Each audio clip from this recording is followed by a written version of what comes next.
नमस्कार, आप देख रहे हैं सी न्यूज भारत और मैं हूं आपके साथ ज्योति श्रीवास्तव। वक्त हो गया है न्यूज बुलेटिन का और इस बुलेटिन में हम चर्चा करेंगे उस विरोध प्रदर्शन की जहां प्रदेश भर में मनरेगा के तहत नई गाइडलाइन को लेकर ग्राम प्रधानों का विरोध प्रदर्शन जारी है। साथ ही बताएंगे कैसे घंटों तक चला हेपेटाइटिस बी का टीका नहीं होने के कारण अस्पताल की नर्सों का विरोध प्रदर्शन और फिर एटा में वरिष्ठ पुलिस अधीक्षक उदय शंकर सिंह द्वारा पुलिस लाइन स्थित परेड ग्राउंड में पुलिस कर्मियों को ईमानदारी, कर्तव्य निष्ठा और जनता के प्रति सद्व्यवहार बनाए रखने के क्या-क्या निर्देश दिए। ऐसी ही खबरों पर होगी विस्तार से चर्चा। तो आइए शुरू करते हैं जिलेवार खबरों का सिलसिला। प्रदेश भर में नई गाइडलाइन को लेकर लगातार विरोध प्रदर्शन जारी है। इसी कड़ी में बलिया के बेलहरी ब्लॉक के दर्जनों ग्राम प्रधानों ने पीएम-सीएम को संबोधित 8 सूत्रीय मांग पत्र खंड विकास अधिकारी को सौंपा है। मीडिया से बातचीत में क्या कुछ बताया, आइए आपको सुनवाते हैं उन्हीं की जुबानी। ब्लॉक के प्रधान जो सरकार द्वारा नई गाइडलाइन मनरेगा योजना में लागू की गई है उसके विरोध में खंड विकास अधिकारी महोदय के माध्यम से मुख्यमंत्री जी को ज्ञापन दिए हैं, जिसमें जो भी सरकार द्वारा ये नया ऐप लागू किया गया है उस पर मनरेगा योजना के अंतर्गत हम लोग काम कराने के लिए उत्सुक नहीं है, क्योंकि इसमें तमाम तरह की विसंगतियाँ हैं। कोई मजदूर जो है पूरे दिन रह के उतने पे काम नहीं कर पाएगा। कितनी सूत्री मांगों को लेकर आप लोगों ने ज्ञापन दिया? अभी 8 सूत्री मांगों। ऐसी समस्या है। अब समझ लीजिए जे 400 रुपये का रेट से सीमेंट मिल रहा है, सरकार के तरफ से 320 रुपया दिया जा रहा है, उसमें भी प्रधानों का शोषण हो रहा है। मनरेगा का मजदूर जो जर्जर स्थिति में है, 60 वर्ष के ऊपर है, वही काम करने आते हैं। हम लोग सिटी के नज़दीक के रहने वाले हैं। उन लोगों को जैसे ये समझते हैं कि हमारा ये मनरेगा का पैसा बैठ कर लेना है। मजदूरी 350 रुपये दी जाती है, कोई 400 रुपये ले। जैसे अपना अधिकारीगण ऊपर से दबाव इतना बनाते हैं कि ये काम आपको कराना है। जैसे हमारे भिखारी मिश्रा ने कहा कि सामुदायिक शौचालय के लिए, विकलांग शौचालय के लिए, तो हम लोग ये चाहते हैं कि ये शोषण बंद हो और स्वेच्छा से पंचायत एक्ट के तहत जो अधिकार मिला है उसमें भी हम लोग की कटौती हो रही है। अधिकार नहीं है। अब काम हम लोग करा रहे हैं, 320 रुपया मजदूरी मिल रही है, 213 और मजदूर ले रहा है 350। वो भी कह रहा है कि आज हमको दीजिए, उसकी भी मजबूरी है। सरकार की जो नई गाइडलाइन जारी हुई है उसके विरोध में हम लोग प्रदर्शन कर रहे हैं। जो मनरेगा मजदूरों का अटेंडेंस को लेकर के है, मजदूरी को लेकर के है, इस चीज़ को लेकर के किया जा रहा है। दूसरा चीज़ ये भी है कि बाज़ार का रेट अभी कहाँ से कहाँ तक जा चुका है। सामान्यतः 350 से 400 मजदूरी चल रहा है। मनरेगा में अभी 213 रुपये निर्धारित किया गया है। बाज़ार में हर चीज़ का, मोरंग का, बालू का, सीमेंट का जो भी है रेट लगभग 1.5 गुना अधिक है। जो सरकारी रेट हम लोगों को काम कराने के लिए मिलता है उससे 1.5 गुना ज़्यादा है। बाध्य होकर के उसी रेट पर हम लोग को काम कराना पड़ रहा है। इन सब सारी विसंगतियों के खिलाफ हम लोगों का धरना प्रदर्शन है। एक चीज़ और है, पंचायत सहायक है और समूह को जो वेतन निर्धारित किया गया है, ग्राम प्रधान को जो मानदेय लेना है, ये सबको अपना एक अलग से उनके डायरेक्ट खाते में जाए। ये हम लोगों के निधि से अपना लेना पड़ता है, उसके बाद से रोजगार सेवक का देना पड़ता है, उसके बाद से पंचायत सहायक जो भी है इन सबको देना पड़ता है। तो इसमें विकास कहाँ से होगा? बलिया से सी न्यूज संवाददाता आनंद दुबे की रिपोर्ट। भागलपुर के मायागंज अस्पताल में हेपेटाइटिस बी का टीका नहीं होने के कारण अस्पताल की नर्सों के द्वारा अस्पताल प्रबंधन के खिलाफ विरोध प्रदर्शन किया गया। मामले को लेकर नर्स का कहना है कि अस्पताल में हेपेटाइटिस बी का टीका काफी दिनों से नहीं होने के कारण मरीजों को वापस भेजना पड़ता है। वहीं मामले की जानकारी देने पर अस्पताल अधीक्षक कुमार दास भी इस संबंध में कोई संज्ञान नहीं लेते हैं। वहीं नर्सों ने कहा कि अगर उन्हें अस्पताल में तमाम चीजें मुहैया नहीं कराई गई तो वे लोग हड़ताल पर चले जाएंगे। सर अंदर क्या वार्ता हुई और क्या आप लोग उससे कितना सेटिस्फाइड हैं? सर हम लोग सेटिस्फाइड नहीं है बिल्कुल भी। क्या बोले अधीक्षक? सर बोले कि अभी उस पर कार्रवाई किया जाएगा, लेकिन 3 दिन पहले से ही ये सब सर को बताया जा चुका है, बट सर अभी तक कोई एक्शन नहीं लिए हुए हैं। अभी तक सिर्फ बोल रहे कि ट्रीटमेंट होगा, बट अभी तक तो कुछ स्टार्ट ही नहीं हुआ है। आप लोग वैक्सीन की मांग की थी, क्या हुआ उसका? सर कुछ कंफर्म नहीं किया हम लोग को। वो तो कह रहे हैं कि वैक्सीन होता ही नहीं है। हाँ सर, ऐसा बोल रहे हैं कि इसका कोई भी वैक्सीन नहीं होता है, लेकिन हम लोग को तो ऐसा पता चला कि एंटीडोज इसका होता है। तो अब आप लोग क्या कीजिएगा? हम लोग सेटिस्फाइड नहीं है सर, तो हम अभी और भी इसको आगे बढ़ाएंगे इस वाले प्रोग्राम को। किस चीज की वैक्सीन मांग रहे हैं क्या नाम हुआ SCV है? सुषमा। ठीक। अवेलेबल नहीं हुआ है और सर बोल रहे हैं कि खुद अपने पैसा से, तो हम लोग कहाँ से स्टूडेंट हो के अपने पैसा से अवेलेबल करवाएंगे? क्या चीज का वैक्सीन चाहिए? SCV का वैक्सीन चाहिए, एंटीडोजिस का। हेपेटाइटिस सी का चाहिए। हेपेटाइटिस सी का। हाँ, सी का चाहिए। कारण क्या है इसके लिए? क्यों हम मांग? लोग चाहते हैं कि वैक्सीन हम लोग को अवेलेबल हो जाए। गवर्नमेंट यहाँ, हम लोग यहाँ ड्यूटी करते तो यहीं से अवेलेबल हम लोग को मिल जाए। क्या कहना है? सर का कहना है कि तुम लोग खुद से जाके अपने खुद से अवेलेबल करवाओ। अब आप लोग क्या करेंगे? खुद पता ही नहीं है क्या है। हम लोग स्ट्राइक करेंगे जब तक अवेलेबल मेडिसिन नहीं होगा, तब तक हम ड्यूटी नहीं करेंगे, यहीं रहेंगे हम लोग। क्या नाम हुआ? राखी। भागलपुर से सी न्यूज संवाददाता राहुल कुमार सिंह की रिपोर्ट। आज वरिष्ठ पुलिस अधीक्षक एटा उदय शंकर सिंह के द्वारा पुलिस लाइन स्थित परेड ग्राउंड में माह के तृतीय शुक्रवार की परेड के दौरान सलामी के उपरांत परेड का निरीक्षण कर उपस्थित सभी पुलिस कर्मियों को पुलिस विभाग में ड्यूटी के दौरान ईमानदारी, कर्तव्यनिष्ठा और जनता के प्रति सद्व्यवहार बनाए रखने के निर्देश दिए गए। साथ ही वरिष्ठ पुलिस अधीक्षक एटा द्वारा आगामी 74वें गणतंत्र दिवस की परेड के दृष्टिगत परेड ग्राउंड एवं पुलिस लाइन परिसर की व्यवस्थाएं परखी व आगामी निकाय चुनाव के दृष्टिगत परेड के दौरान आधुनिक वेपन्स के संचालन तथा रखरखाव के बारे में जानकारी भी दी गई।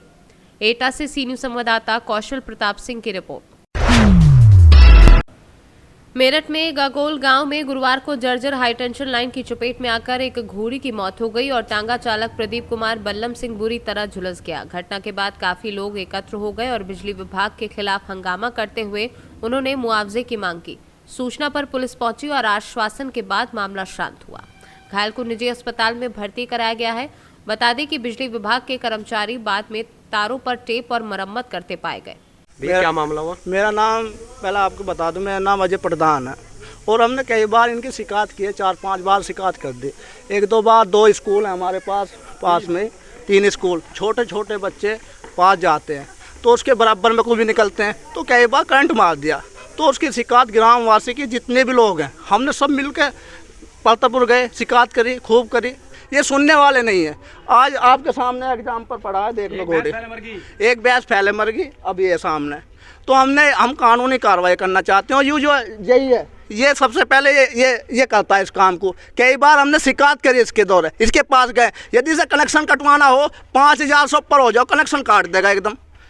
बताओ, ये रजे इनसे मिलो। सुबह साहब आया 2 बजे अजी देखो जी, जितने हमारी 1.5 लाख रुपए की है और 1.5 लाख रुपए ये दे जाओ, ये दे जाओ या इनके अधिकारी दे जाओ। हम उठन नहीं देंगे सर, साधन नहीं है कमाने, हमारे पास कोई साधन नहीं है। किसान है, 2 बीघे वाला है, क्या करे वो? अगर अधिकारी इस बात को नहीं मानते फिर क्या होगा? ना हम उठन नहीं देंगे, हम यही बैठेंगे, सुबह शाम यही बैठेंगे। अंतिम संस्कार नहीं होगा और पूरा ग्राम जो 20,000 की आबादी का गांव है यही बैठेगा सर, कहीं उठने वाला नहीं है। जो मामला हुआ इसमें क्या नजर आया आपको? नज़र तो ये है कि अब तो पुष्टि तो होगी, क्योंकि हमने सैंपल्स वगैरह लिए हैं, ब्लड कलेक्ट किया है ना, उसका लीड ली है और अभी कटिंग मार्क्स वगैरह से देखा है, तो वो जो हमने देख लिया है उसको हम आगे NRC वगैरह भेजेंगे और जहाँ पे इनका ब्लड सैंपल्स वगैरह चेक होके तभी पुष्टि हो सकेगी एग्जैक्ट क्या है ये। ठीक है, ग्रामीणों का कहना है कि ये बिजली से मरी है, तो इसमें हाँ, ग्रामीणों का कहना है ये है अर्थिंग का केस है। अर्थिंग तो एक्चुअली छोटे मोटे नलके में भी होती हैं, मेरे कहने का मतलब तो यही है। अर्थिंग में करंट का मतलब नहीं होता ज़्यादा, लेकिन हाँ अगर लोड शेडिंग वगैरह टाइमली हुई है, वो वाली बात है अगर, तो ये तो बिजली विभाग ही पुष्टि करेगा इसका। आगे जानकारी तो सबसे पहले उनको ही दी थी। ठीक है, मेरे को तो अब बुलाया गया है, वैसे मैंने अपना सैंपल्स वगैरह कलेक्ट कर लिया है। इसकी पुष्टि कब तक हो जाएगी? आप 1-2 दिन मान के चलें, 1-2 दिन जरूर हो जाए, 1-2 दिन में। ठीक है, बस। मेरठ से सी न्यूज संवाददाता नवनीत कुमार की रिपोर्ट। सुपौल में कर्मियों को पर्याप्त सुविधाओं के साथ साथ सुरक्षा व्यवस्था मुहैया करना चाहिए। अनिश्चितकालीन धरना में सुपौल जिला के 100% विशेष सर्वेक्षण सहायक, बंदोबस्त पदाधिकारी, विशेष सर्वेक्षण कानून को विशेष सर्वेक्षण अमीन एवं विशेष सर्वेक्षण लिपिक आदि लोग मौजूद रहे। संघ के जिलाध्यक्ष गौरव सिंह राजपूत ने कहा कि 18 सूत्री मांगों पर विभाग को निर्णय लेना होगा। संविदा कर्मियों को समान कार्य, समान वेतन सहित अन्य विभागों की तरह हम सभी विशेष सर्वेक्षण कर्मियों को एक मुश्त 60 वर्ष के लिए नियमित या अन्य विभाग में समायोजन करने तथा सालाना वेतन वृद्धि करना होगा। क्या मांग है सर आपका इस धरना कार्यक्रम में बताइए। मैं संजय सिंह, विशेष सर्वेक्षण अमीन। हम लोग 13 जनवरी 2023 से यहाँ पे अपनी मांग 11 सूत्री मांगों को लेकर के बैठे हुए हैं। हम लोग का करीब 3 वर्ष हो गए काम करते हुए। हम लोग को जो अभी मानदेय दिया जा रहा है वो 12-14 में जो फिक्स किया गया था और 10 साल हो गया। हम लोग का मांग है कि हमारी जो मानदेय है उसको बढ़ाया जाए और हमारा जो सेवा काल है उसको 60 वर्ष किया जाए। और हम लोग को जो सर्वे कार्य में परेशानी हो रही है, जो 12 साल पहले एरियल फोटोग्राफी किया गया और आज जो है स्थल का स्वरूप बदल चुका है और जो हमारे बंदोबस्त पदाधिकारी के द्वारा कहा जा रहा है कि 10 दिन में कर दिया जाए, जो संभव नहीं है। एक अमीन को 2-3 मौजे का अतिरिक्त प्रभार दिया जा रहा है और उसको कहा जा रहा है कि आप 1 महीने के अंदर कर दीजिए, जो पॉसिबल नहीं है। हमारी जो प्रमुख मांगे, हम लोग की सेवा जो है 60 वर्षों का किया जाए, हमारी मानदेय बढ़ाया जाए और जो महिला जो हमारी कर्मी है उनको फैसिलिटी दिया जाए। जो हमारे शिविर में जो है शौचालय का व्यवस्था नहीं है, कोई सुरक्षा का प्रबंध नहीं है, बहुत सारी कमियां हैं। इस सब मांगों के लेकर के हम लोग बैठे हुए हैं। बहुत बहुत धन्यवाद। महिला प्रतिभागी कोई है तो ऐसा कहिए बना जी, बताइए। सबसे पहला तो यहाँ पे हमारे जो हम पद बताना चाहेंगे, इसमें हमारे टोटल 4 पद हैं। विशेष सर्वेक्षण सहायक बंदोबस्त पदाधिकारी, विशेष सर्वेक्षण कानूनगो, विशेष सर्वेक्षण लिपिक एवं विशेष सर्वेक्षण अमीन। हम सभी लोग अपनी सर्वसहमति से, हम लोग किसी के दबाव में नहीं आकर, हम लोग अपनी स्वेच्छा से धरना का प्रदर्शन कर रहे हैं। हम सारे लोग, क्या सब लोग कर रहे हैं ना? सब लोग अपने स्वेच्छा से धरना प्रदर्शन कर रहे हैं। इसमें हमारी बहुत सारी मांगे हैं। 12 सूत्री मांगों का जो है वो निर्देशक जय सिंह सर को भी भेज दिया गया है, बाई मेल भी भेजा गया है और उसके संघ के द्वारा भी भेज दिया गया है, जिसमें से उनके द्वारा कुछ सकारात्मक पहलुओं पर विचार भी किया गया है, जैसे कि मूलभूत व्यवस्थाएं, शौचालय। हाय का नारा क्यों लग रहा है आपके यहाँ? हाय का नारा इसलिए लग रहा है क्योंकि हम लोग आपकी बात को अनसुनी कर रही है। एकदम विभाग हमारी बात को अनसुनी कर रही है। दूसरा क्या है, एक तरफ वार्ता के लिए बुलाते हैं और दूसरी तरफ स्पष्टीकरण पर स्पष्टीकरण निकाला जा रहा है। मतलब एकदम तानाशाही रवैया अपनाया जा रहा है। ऐसा अंग्रेजी हुकूमत में भी नहीं हुआ था, वैसा ही कर दिया है एकदम। एक तरफ से वार्ता के लिए बुलाते हैं, दूसरी तरफ से स्पष्टीकरण ठोक देते हैं। अब बताइए, जब हम लोग के मन में डर और भय रहेगा तो हम लोग काम कैसे करेंगे? बहुत बहुत धन्यवाद। एक महिला प्रतिभा, बताइए अपना परिचय देते हुए बताइए। आप लोग धरना पर बैठे हुए हैं, क्या आप लोगों को जो है हाय तौबा का जो लग रहा है नारा, इसमें क्या कर? सुपौल से सी न्यूज संवाददाता प्रियंका कुमारी की रिपोर्ट। फिलहाल इस न्यूज बुलेटिन में बस इतना ही। देश और दुनिया की बाकी खबरों के लिए आप देखते रहिए सी न्यूज भारत।